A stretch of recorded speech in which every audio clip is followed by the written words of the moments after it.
Olá, vamos viajar no tempo, direto para o Rio de Janeiro do pós-guerra. Imagina uma cidade explodindo de otimismo, sabe? Com uma energia completamente nova. O fim da guerra, lá em 1945, foi como uma libertação para o mundo todo. E toda aquela energia que estava na guerra agora era canalizada para a vida. E, claro, para a boa vida. É nesse cenário que surge um lugar que se tornaria o epicentro de tudo isso. Olha, essa frase aqui diz tudo sobre o que esse lugar representava. Não era só mais uma boate, sabe? Era tipo o centro nevrálgico do poder no Brasil. Toda santa noite, as mesas de lá reuniam a elite do país, transformando aquele espaço num verdadeiro caldeirão de influência e, claro, de muito dinheiro. Desde o primeiro dia em que abriu as portas, ali na Avenida Princesa Isabel, o Vogue se tornou mais do que um endereço. Era só o Vogue.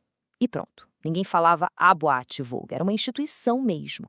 O coração pulsante da cena social da elite, não só do Rio, mas do Brasil inteiro. Então, vamos entrar nesse lugar. Tenta imaginar um ambiente que era mais bem informado que o próprio Palácio do Governo. Pensa só. Ali se juntavam os grandes da indústria, banqueiros, diplomatas, políticos, artistas, toda a alta sociedade.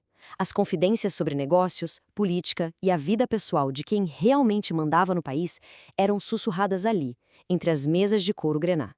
Tá, mas e para entrar nesse mundo? Quanto custava? 1.000 cruzeiros. E para a gente ter uma ideia do que isso significava em 1948, era o mesmo que 2 salários mínimos e meio da época. Ou seja, não era só um ingresso, era uma barreira, né, para garantir um nível de exclusividade que hoje é quase impossível de imaginar. E o curioso é que o dono, um tal de Barão Stuckart, quase nunca aparecia por lá. Mas ele nem precisava. Porque o poder de verdade no Vogue não estava com ele.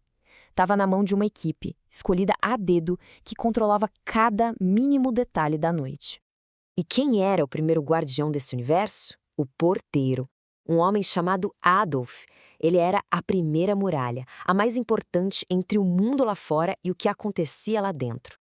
Mas o poder do Adolf ia muito, mas muito além de só abrir a porta. Só com o olhar, ele já decidia quem era digno de entrar e quem não era. E aquele capote longo dele, que era a marca registrada, na verdade era uma lojinha ambulante. Ali tinha de tudo: cigarro americano, isqueiro inglês e, dizem as más línguas, até cocaína. Era ele quem definia o código de acesso e, claro, de descrição da casa. Ok, se o Adolf era o guardião do portão, o Luiz de Freitas Pinto, o maitre, era o rei do salão. Sem dúvida nenhuma, ele era o homem mais poderoso ali dentro. E o ponto é o seguinte: o Luiz sabia de tudo. Ele conhecia os segredos mais íntimos da elite, quem estava devendo, quem tinha um caso, as fraquezas de cada um. A escolha da mesa, por exemplo, não era só sobre onde tinha lugar. Mandar alguém para a área nobre ou para a chamada Sibéria, a parte menos prestigiada, era um julgamento de status social. Tinha uma frase que definia ele perfeitamente. O importante não era você saber o nome dele, era ele saber o seu. Bom, e a música? Como era? A ideia inicial do Vogue era bem clara: criar um clima internacional. A música tinha que espelhar isso, sabe? Para fazer com que um visitante de fora se sentisse em casa, como se estivesse em Paris ou em Nova York. É que na época o pessoal pensava o seguinte: por que alguém pagaria uma fortuna para ver um artista brasileiro que podia ouvir de graça no rádio? Não fazia sentido. Então a aposta era toda em nomes de fora, principalmente cantoras francesas que vinham uma atrás da outra. E falando nessas cantoras, isso nos leva a uma das noites mais malucas e lendárias do Vogue. A cantora francesa Patachou tinha um costume de cortar a gravata dos clientes que não cantavam com ela. Só que um frequentador mais ousado, vendo a tesoura chegar perto, abriu o zíper e, bom, botou o instrumento para fora. A Patachou, sem nem piscar, apontou a tesoura direto para o alvo. O sujeito se arrumou rapidinho, a plateia, claro, veio abaixo e ele perdeu a gravata do mesmo jeito. Só que tinha um problema. Manter esse desfile todo de estrelas internacionais com contratos pagos em dólar começou a ficar caro demais, insustentável. E foi aí que uma decisão puramente de negócios, de grana mesmo, acabou dando início a uma das maiores revoluções da música brasileira. O Vogue começou a contratar artistas nacionais. E a primeira grande aposta deles foi ninguém menos que Aracide Almeida. E, gente, ela era o oposto de absolutamente tudo que o Vogue significava. O mundo dela era a Lapa, a gira de malandro, o boteco. Ela era a pessoa mais anti-Vogue que se pode imaginar.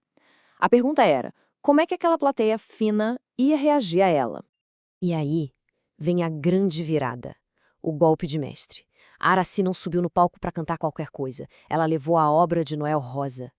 Pensa bem, Noel, o maior gênio do samba, estava praticamente esquecido há 11 anos. A música dele tinha sumido.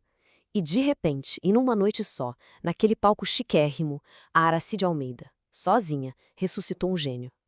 Mas espera aí, como é que a Aracy foi parar lá? A resposta está num grupo muito específico. Os playboys ricos e fanfarrões conhecidos como o Clube dos Cafajestes. Eles eram os bacanas da época. E eles eram amigos da Aracy, frequentavam o Vogue direto e tudo indica, foram eles que convenceram o dono a contratar ela. Eles foram a ponte, sabe, entre a alta sociedade e a música brasileira de raiz. E junto com a Aracy, outra estrela brasileira brilhou ali, a Linda Batista. E as duas eram o dia e a noite. Se a Aracy era a força bruta, a autenticidade, a Linda era a pura elegância. Ela, que era a rainha do rádio, teve que se reinventar para aquele palco pequeno e intimista. Começou a cantar sentada, criou uma performance super sofisticada e juntas, as duas, cada uma do seu jeito, definiram um novo som da noite carioca. E essa citação aqui descreve o momento com perfeição. Foi uma química perfeita, a voz da Aracy, o piano de um músico americano, o Claude Austin, que por acaso era fã do Noel, e os aplausos alucinados dos cafajestes e de toda a elite que de repente se rendeu àquilo. Ali, naquele palco, o Noel Rosa não só renasceu, ele virou eterno. E claro que o sucesso estrondoso dessa nova fórmula musical não ia ficar preso ali dentro do Vogue. Aquilo foi o estopim de uma explosão. A vida noturna do Rio de Janeiro inteira pegou fogo. O sucesso do Vogue foi tão grande que inspirou uma onda de concorrentes. Daí a pouco abriu o Chez Amé, depois o Pigalle, o Acapulco, o Embassy, um atrás do outro. Novos clubes iam pipocando pela cidade. Cada um com seu estilo, mas todos ajudando a criar essa cultura de boate que virou a cara do Rio. E a trilha sonora dessa nova noite carioca era algo mágico. Imagina só, grupos de pessoas andando de madrugada pela Avenida Atlântica cantando baixinho. Foi o que o mestre Dorival Caymmi batizou de doçura do samba-canção, uma versão mais lenta, mais romântica do samba, que nasceu ali no Vogue e que tomou conta das ruas. Então, para a gente fechar e entender o tamanho da transformação, vamos resumir. Antes do Vogue, a música era internacional, os artistas eram gringos e a cultura era uma imitação do que vinha de fora. Depois do Vogue, o samba-canção sofisticado virou a estrela, os artistas eram brasileiros, a identidade cultural era genuinamente carioca e a vida noturna, bom, ela explodiu por toda a cidade. Pensa só no resultado, um compositor que renasceu, maior do que era em vida, uma nova trilha sonora para a cidade mais famosa do Brasil.